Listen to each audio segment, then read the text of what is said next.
Pepsi Mac's Unbelievable campaign was all about reconnecting with a new generation of cola drinkers. Our audience was really into YouTube, social media. It's where actually majority of their time, or a vast majority of their time, was spent. We knew already that they spent a lot more time on their online screens versus their offline screens. But more importantly, what we found out was like their avidness to have social currency and things to talk about with their friends. Our team's proposal was to reframe our brand as a publishing brand. And the best way to publish to this audience was through the creation of a branded channel on YouTube. In a category where all our brands offer you taste or no sugar, we are the and brand. We are the brand that offers you maximum taste and no sugar. And that is in itself unbelievable. We didn't focus on traditional media because in traditional media you get what you pay for and very little else. YouTube as a platform allows us to have a greater scope in what we can do and the stories we can tell. So whilst a TV campaign could be 30 or 60 seconds, on YouTube you have a greater length of time in which to tell a longer story.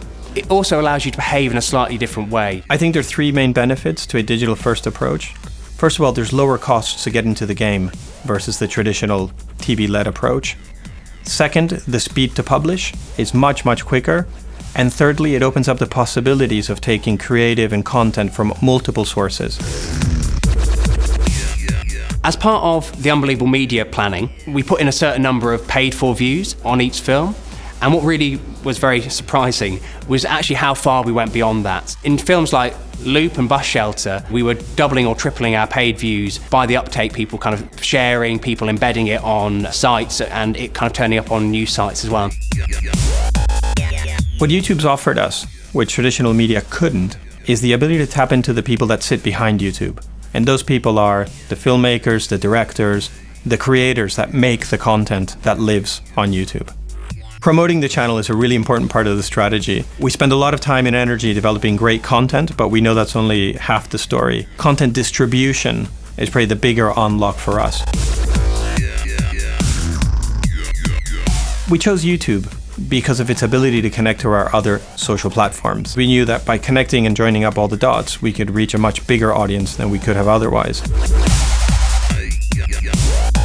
We think the Unbelievable campaigns perform really, really well. Our market share is growing. Our subscribers have gone from 4,000 on YouTube to 66,000. Our channel, I think, has around 50 million views and growing every day. I think people are embracing the fact that you can create great things at much lower cost. You can do them much faster and you can do much more of them.